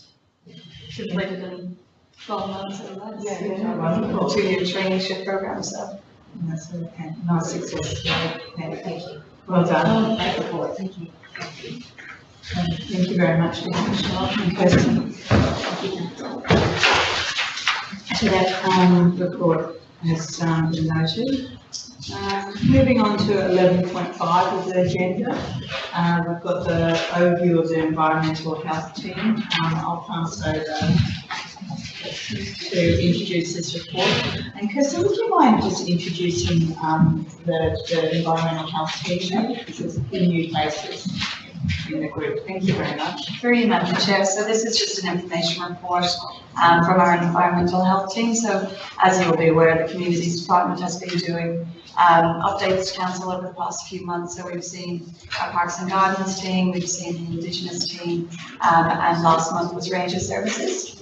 So this month our environmental health team will be presenting to you, and so we'll just get the presentation up on the screen. But before we start, I would like to welcome Cameron Earl. So he is our acting supervisor environmental health, while Perry is acting coordinator environment and waste. And then we've got Rebecca, who I'm sure you're all aware of from dealing. She's been an environmental health officer with us for quite some time. So if I can give you a bit of an overview, we do have another cadet, Julia. She's had to attend some water testing in Blackwater, so she couldn't be here today for the presentation. Right. Just before the officers start, can I just ask you to speak up, because we are live streaming, so that our listeners can hear, that's all. Thanks. Thank you. Good morning, everybody. Madam Chair, Mr Mayor, and councillors and council staff, thanks for the opportunity to have a bit of a chat. I'm fairly new to environmental health services here, so please go with the challenging questions, because I like to sweat. How do we do the button? I'm just working out. So Kirsten's already given an overview of the team. Okay, thanks. As a profession, we focus on prevention. I'm not sure where you are really in terms of what you know about environmental health practitioners. We're university trained, country and city, very different sort of environments to work in when you work in environmental health, but the focus really is the same, that we look at prevention, and we like to provide education and advice as the first step when we're dealing with the public. The second thing is then utilising whatever regulatory tools that we have, to take through the processes, whether it's licensing or dealing with a complaint or something like that. We're authorised officers under a lot of different legislation there, and particularly our work is based around risk assessments. So you might be sort of fairly familiar with that sort of expression that, we do an assessment of a risk. We offer advice and guidance, and then a remediation process is put in place, and it may be a schedule of works or something like that, depending on the complexity of the problem. Food safety is where we invest a fair bit of time. So the basis of food safety regulation is the National Food Standards Code. It's an opportunity for people who work in the food industry to have a consistent sort of approach, so the BP service station or the 7-Eleven or something like that operates across Australia has the same expectation in terms of the regulatory world. Clean hands, all those sort of things, good temperatures, that sort of thing. We have a good mix of food businesses in this area, and we've got a growing area where people are interested in sort of the home business world, and my colleague Rebecca will discuss that in the later part of this presentation. And having good food businesses in an area is great because, you know, it's all part of tourism, that people love coming here to see the sights and have the experiences like going to the footy or something like that. But it's always good and reassuring to be able to go and have a nice meal somewhere and not only enjoy good quality, but, you know, feel like you don't have to feel nervous about the later on outcomes. We've got quite a few premises, and this year the numbers have gone up again. That's from 2016 to 2017. And you'll see there that there's a lot of routine visits and not many revisits, and that's a good sign. It's showing that food premises around the place are meeting our expectations, and follow-ups are sort of limited. Given also our geographic area here, with Emerald being in the centre, as you know, and food premises all over the place, we've had to be a little bit creative in terms of dealing with some of the minor concerns we have with the food premises. So, you know, we've asked them to do something like to purchase a new thermometer or something like that. It doesn't seem worth necessarily driving all the way back to Doringa or Springsure or somewhere like that. They can provide us with pictures of the device they've purchased and you know, sort of examples of how they're using it, and we can sort of relate by phone or email then to, you know, so it's a fairly efficient way of managing that ongoing issue. High-risk premises, we thought we'd just throw this in there that under the legislation, a number of different types of activities are identified as high risk because of their clientele. Aged care in particular, because new challenged people are their clients, and therefore we expect the highest of high expectation. And the challenge for us as environmental health practitioners is that they need to have a food safety program, which essentially is an internal risk management plan to deal with all their issues. And it requires an outside auditor to do some of the assessments. We do some of the assessments. It takes up quite a bit of time, and there's a lot of work involved because you know, a food safety program on average is about between 80 to 100 pages of operational activities that they have to do. So you can imagine a small daycare centre, like we had, there's one here that's interested in sort of taking on food. They're looking at whether they can manage the administrative responsibility that is required under the legislation there. You know, so it's a great opportunity to for daycare centres to, you know, help the kids along that may not be getting the necessary nutrition, but they've got a lot of work, you know, that they've got to deal with in terms of regulators. Personal appearances is another thing. Used to be really popular back in the day when I was a young fella. We used to go and tell barbers that they couldn't have pockets in their jackets and they had to have white coats on and they had to be bleached and starched, you know, well ironed and all that sort of thing. We don't go to anywhere near barbers anymore. It's considered to be way down the risk area, but we certainly do look at people who do a skin penetration activity, so like a tattoo artist or some of the modern makeup stuff. So some of the things that we've got to be aware of, though, is that a lot of people are getting very creative with what they're actually doing with the skin penetration stuff. So splitting tongues, inserting devices under the skin, you know, altering appearances, all sorts of things. And it's a kind of interesting area in a way, but a little bit scary as well, because it's a type of medical procedure, but it actually falls outside of the world of medicine. You know, so sometimes we can find ourselves dealing with some very interesting situations. Luckily enough, we don't have that problem here.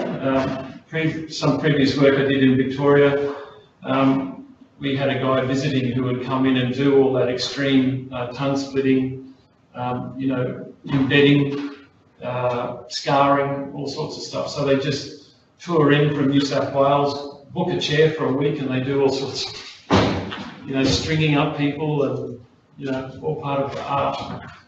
Anyway, we don't have to worry about that. Drinking water is another area that takes up a lot of time for the team. You can see there we've done nearly 800 samples in the last financial year. We have to do key areas, towns and towns. Some of the smaller towns are done monthly, some of the bigger ones like Emerald are done weekly. And what we usually do is we're taking a sample from somewhere close to the end of the line, so that's where the water will be sitting sort of the longest, just to see whether or not we're getting that residual chlorine and providing a safe service for people to drink. We also look at swimming pools. So in terms of private pools, we might be concerned about green pools because, you know, that say people have gone away and left it, the aerator off, and it might be a mosquito opportunity. So it also might be odorous or, you know, sort of problematic. Also look after pool fencing if the building inspector is not available. And community swimming pools is sort of a big area for us. Once again, looking after or overseeing the water quality, just making sure that we're not getting any E. coli, which we use as an indicator as to fecal contamination. We also do a total plate count, and the total plate count really gives an indication how well that filtration system and chlorination work is actually going. So a higher plate count, we might say that, well, it might need to replace the sand or something like that in the filter because it's not working efficiently. Customer requests, you know, that's the real interface between the environmental health team and the local community. So we're addressing a range of different concerns, and they might be time relevant. So rats and mice might be, you know, something around summer or spring. Asbestos is another area that, you know, with everyone doing renovations in their homes, there's certainly lots of opportunities there for asbestos to be identified and needing to be managed. And in particular, we're interested in the non-workplace related stuff. So, you know, people doing their own renovation work. And asbestos is you know, like it's one of those hidden products that just is everywhere. You know, it could be in the back of your stove, on your power board, you know, in the ceilings, it could be just anywhere, flooring. And there's quickly our CRMs to date. So as you can see there, the biggest numbers are in Emerald and Blackwater, you know, going along with the size of the population as much as anything, and it's quite a variety of different things involved there. A lot of them are environmental nuisance type stuff like noise, light, dust, etc.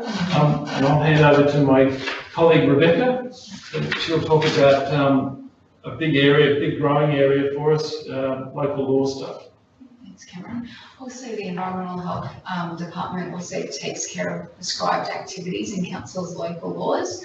So two prescribed activities include camping grounds and caravan parks. So council's health department assesses applications. So this assesses issues associated with overcrowding. We're ensuring that water quality is up to date. We're looking at public safety, including lighting.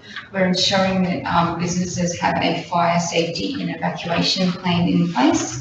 We're ensuring that the grounds and the facilities, including the amenities, caravan parks, cabins are all clean. We're also ensuring that caravan parks have a waste management plan in place to ensure that bins are actually collected. That bins are actually collected when required, and that everything's tidy. Another prescribed activity that council's health department takes care of is shared facility accommodation. So majority of the time, this is actually associated with another activity that council will assess and do inspections on, and this is food and also water quality. So shared facilities are mainly mining camps or gas camps. So items that we look at including food, public health, including preventing bed bugs and Legionella. We're ensuring that drinking water quality is all up to date. Like caravan parks, we're also ensuring that fire safety and emergency evacuation plans are in place. And we're also looking at mosquito management for the site as well.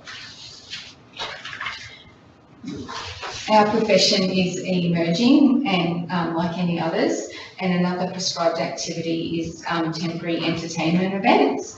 Last year, Council's Health Department approved 16 temporary entertainment events. So these can include the May Day Fair, which was just in Blackwater a couple of weekends ago, all the shows which are in Capella, Emerald and Springshaw.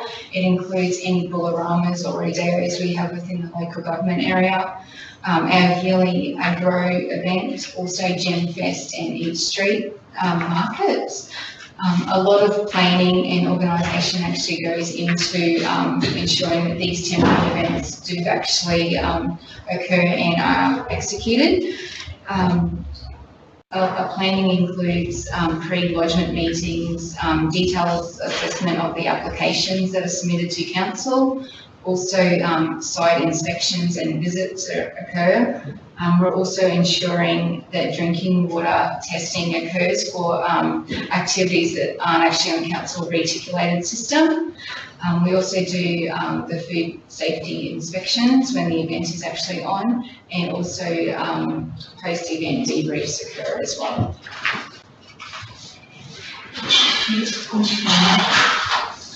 Another area which is emerging is temporary caterers permits. So last year, Council's Health Department assessed and approved 100 temporary caterers permits. These permits are once-off events. They're for businesses that may only just want to operate once or twice a year. And also for non-profit organisations that want to do fundraising at particular events. So these temporary caterers permits need to demonstrate how they're actually going to manage the food before and during the event. And items include temperature control, ensuring that hot food's hot and cold food's cold. Also looking at personal hygiene in terms of hand washing facilities on site. Another emerging licence is the council's function licence, which essentially is just a market stall licence. And this allows businesses to operate to a maximum of 52 days per year. Last year, Council's Health Department assessed and approved 10 of these functions licences. Businesses need to demonstrate the ongoing food safety associated with their business, and that includes hot display of food, ensuring that temperatures are cold in their cold rooms, ensuring that placement of equipment is correct, and ensuring that they actually have the skills and knowledge, ensuring that they have the skills and knowledge which are required under the Food Act. Council's Health Department also takes care of special projects within the council, and one of them, which has been happening for a few years now, is Clean Up Australia Day. So this year, approximately 450 people registered on the day and came down to Mackinac Park to celebrate the day. While this is only a one-day event, there is actually a lot of work associated with planning it. This included registering the 19 sites, but also doing site risk assessments for all the 19 sites. Information packs are actually all sent out to community members in schools, letting them know about the day and what's going to be occurring.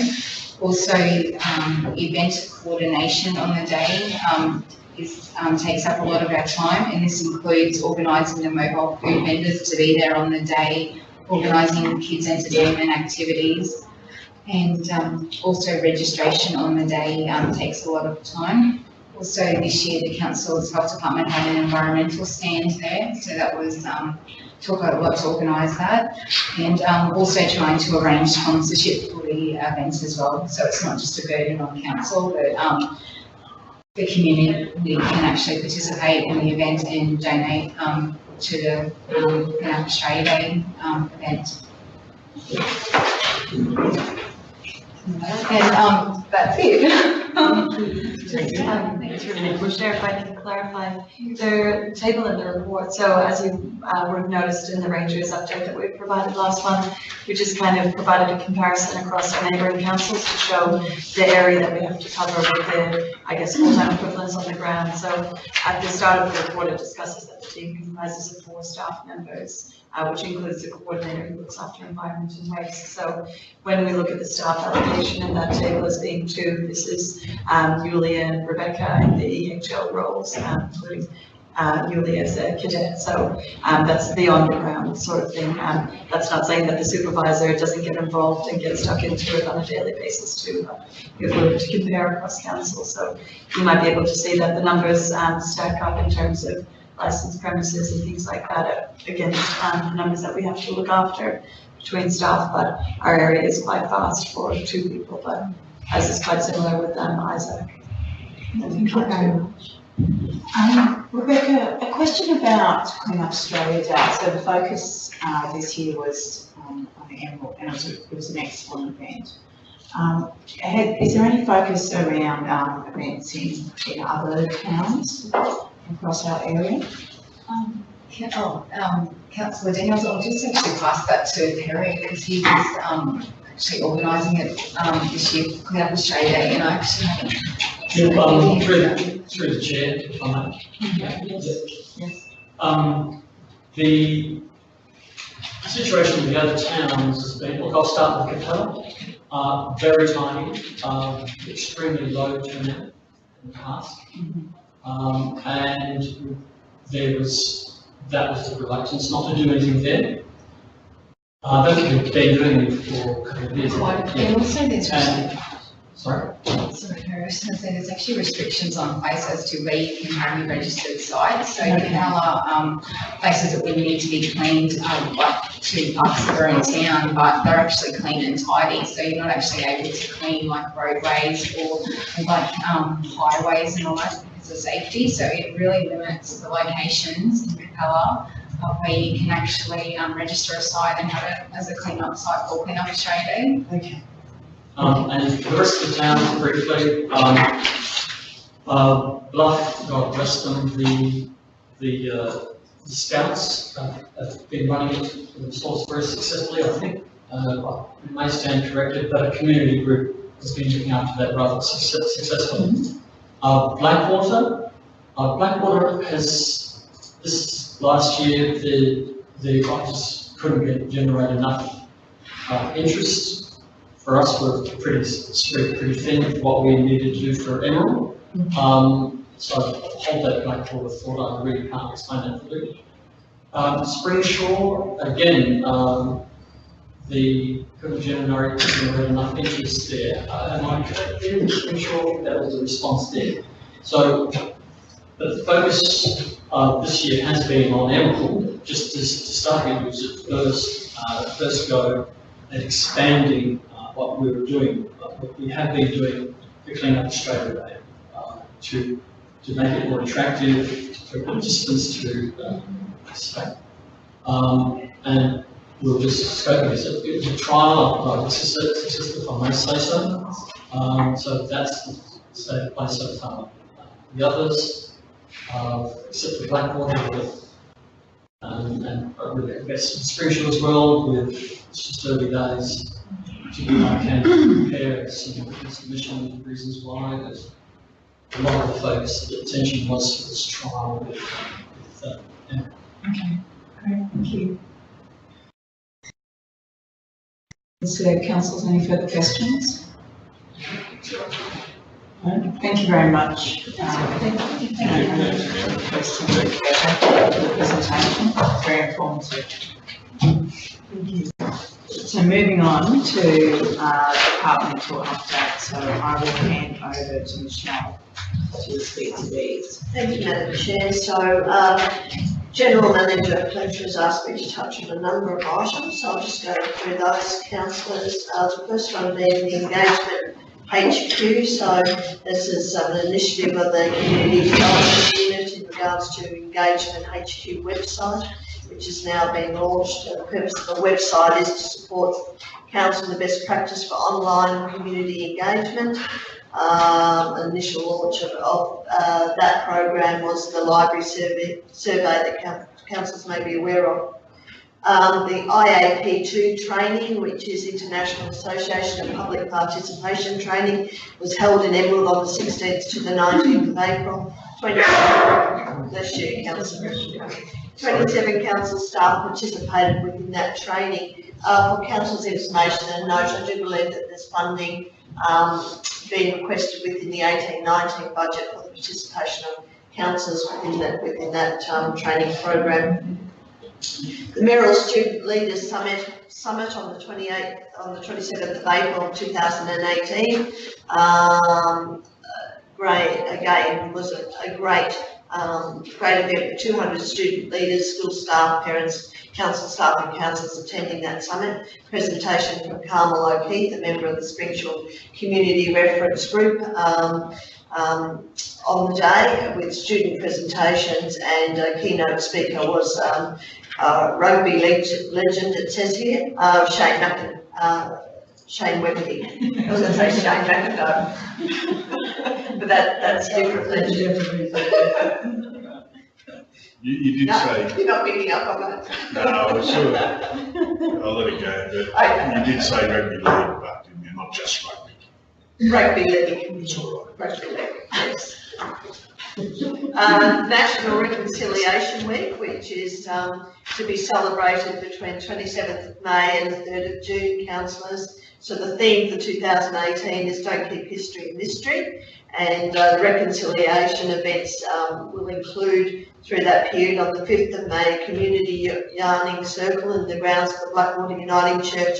25th of May, a cultural intelligence training and assessment for council staff. And on the 18th of May, historic movies will be shown in the Blackwater International Coal Centre, beginning with the movie Marbo. Own Life Skate workshops, so there have been additional national skateboard workshopping groups from Own Life conducted within the region on the 8th and 9th of April. These programs were conducted at Capella and Bluff skate parks. Go over to the Blackwater revocation, so that's in regards to the PDA area for Blackwater, so there have been further discussions with the Economic Development Queensland in regards to this. The main discussion centred on the assets and infrastructure payments and how these will potentially impact on council during the handover process. There is another teleconference scheduled in May with further discussions. From a council perspective, the next steps will be to write to the Minister to request a report for the revocation to take place and to request the process to be expedited. I think there's some funding available from the department, Kirsten, to assist council in the necessary advertising and processes that need to be undertaken to have that area come into council's plans. Sure. So the EDQ have offered to basically take charge with the amendment and progress it themselves and with funding that they've got allocated, and then we just have a small pool of funding that might be required for small administrative tasks internal to council. So with that, there's concern with some of the infrastructure which went in ground development. Do you know how that's gone? Sure. So through you, Madam Chair, we're still working with EDQ. So you might recall the report that was taken in December last year to council to write to the minister, and the resolution was let it lay on the table,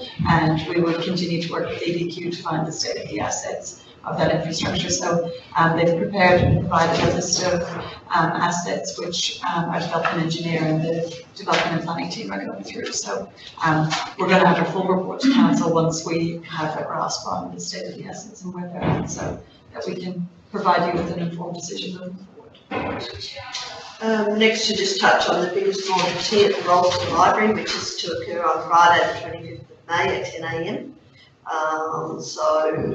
Renee Thompson from Clean Living Healthy to speak in regards to wellness at that event.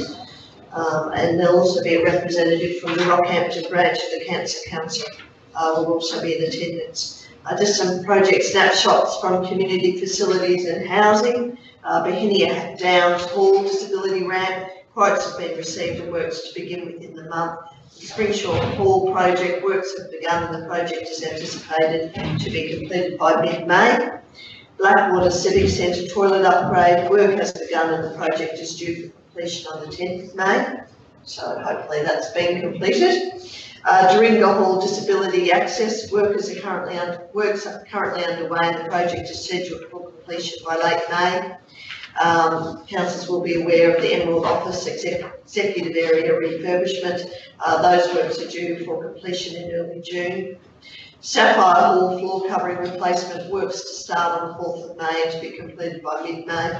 And the Ralston CWA Hall demolition works were started on the 4th of May and should be completed by the 7th of May. Councillor Dalton Smith is nodding, so. Yeah, they're underway. I haven't seen the finish. And Emerald Office, Council Office Solar Energy System Installation Project. So Council have been aware of some of the sounded like very large rats in the roof, or the people running around and all the hammering and what have you. So that work has commenced and was finished on the 4th of May. So the final stage of power changeover for the mains power to the solar energy system is scheduled for completion in early June. The game plan, there's some information there, but I suppose that to highlight to councillors in regards to the report that will be presented this afternoon at the general meeting in regards to the game plan. And that's all that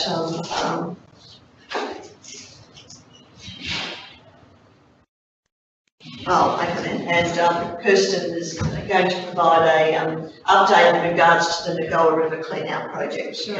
Thank you, Michelle. So through you, Madam Chair. Daniel just wanted us to provide a little last minute addition to the departmental updates, which is the Nagoa November project. So as you will be aware, the infrastructure and utilities team were in the river over the past 3 weeks. So infrastructure and utilities are preparing a detailed report, just detailing the delays about why we were delayed getting in, because we had expected to start late last year, and just how we're going to adjust our approach. So as you're aware, there were 3 stages that were planned for the Nagoa November excavation. Vince Lester to the John Gay Bridge is stage 1, John Gay to the Top Weir is stage 2, and Top Weir and beyond is stage 3. So they're still very much within stage 1 after the 3 weeks. So it was quite a manual process. The most effective way to get the staff in the river was by sending them in with obviously correct flotation requirements so that they could put the band around the tree so it could be pulled out, because the amphibious excavator was no longer a available option. So it is still progressing very much on budget, but it's just a matter of getting the resources available internally now to continue the project. So that report should be coming to you, I believe, in the next General Council meeting, but we'll have to confirm it throughout the team. Thank you very much for that. And yeah, I'll just, I guess, to follow on from some of the updates that Kirsten and Michelle provided.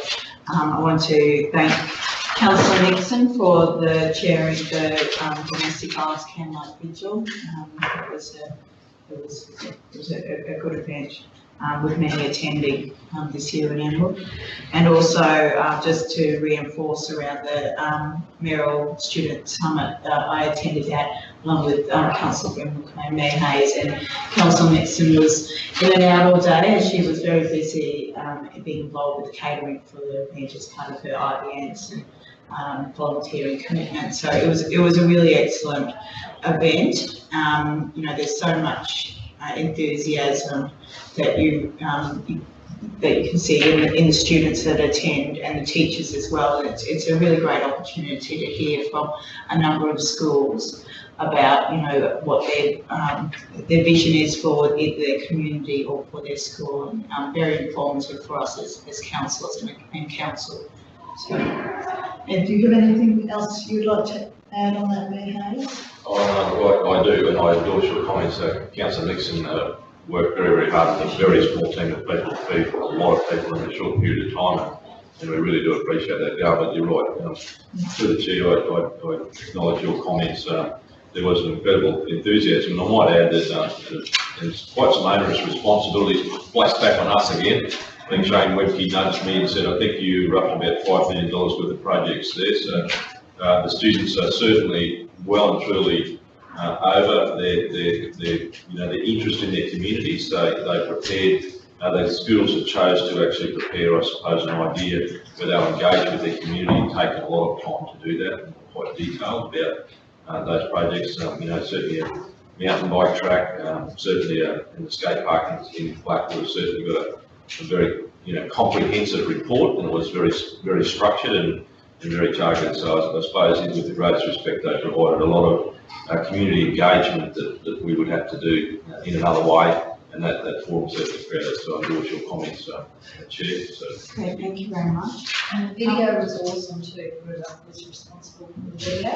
For those of us who couldn't be there, I was I was pleased to be able to watch the video. And I'm not sure, were the things that they raised documented in any way? So did we get to see? Yes, I believe Josh took a copy of each of the presentations. And so will be some sort of executive summary. I'll make a note of that. We can ask for Josh to do summary. Excellent, thank you. And just for noting as well, there's the portal, the council portal report at the end of the departmental updates as well. So moving on, unless there's any further questions. Just a quick one through the chair. Just in regards to item number 22 there, probably not enough, I'm not sure, but just in regards to, there's a audit coming out in regards to the building non-compliance there stated, but can councillors also get a copy of the report rather than going to the audit task force or on top of the audit task force? Yeah. If that's at all possible. Okay, and it's probably, if there was to be an update, something that we would provide to the general council. Most definitely. So the council. Yeah. Thank you. Just briefly, Joe Edwards advised me that the audit has now been complete on all council buildings, so all buildings are in the region, and there are a few that they're working with and potentially flagging a council building of concern. So we're going through that now. It needs to be brought forward sooner rather than later for budgetary projections as well. Great, thank you. Any further questions? No. So just moving ahead, we've got general business. Is there anything that anyone would like to raise in general business? Just following on from my comment around the community grants program, I also note that on the 10th of April, we also endorsed a number of RADA projects at council. There was a range of community applications that were also council initiated projects, and some of them are really fantastic, and one involves an author out at the Willows, for example, working with local artists, and there's a lot of community support that's been getting behind some of these projects that council funding through RADA. So again, there's another opportunity, I think, to promote the arts and cultural side of things in the Central Highlands. So it'd be great if we can get a media release out, or even if it just focuses on one of those particular things we funded, because the children's book has actually been printed now, so there's actually something there that you can show how this program is directed somebody in the local community. Okay, wonderful, thank you. Any other general business, councillors? Okay, we have no closed meeting items today, so I will close the meeting at 11:51. Thank you very much for everyone attending and was involved. Thank you.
Well, good afternoon, everybody. Welcome to the Leadership and Governance Committee meeting and welcome to our live streamers. We have present in the room members of our committee, Councillor Nixon and Councillor Brinkle-Cone, and Mayor Kerry Hayes. So Jason, we've got an apology from Councillor Cypher.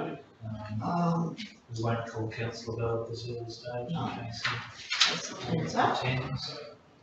So, So you have So an we- apology there if you want to move in a second. so can I have a Councillor move, Cyphers. move that we accept the apology? Move Councillor Nixon, second Councillor Brinkle-Cone, all those in favour? Thank you. Welcome Councillor Bell. Yeah. Thank you. And Deputy Mayor is. So do we need any leave of absence for future meetings? No, thank you. So we go straight into the confirmation of the previous minutes held on Tuesday, the 10th of April. They're relatively straightforward, Madam Chair. Yes. Mostly reports for noting and information of the council. Somebody move that they be approved. Thank you, Councillor Nixon. Secretary Councillor Brinkle-Cone, all those in favour of the minutes? Thank you. What's next? Sorry. In terms of the business arising, Madam Chair, we have a couple of those matters brought back today. General business, we talked yesterday about the policy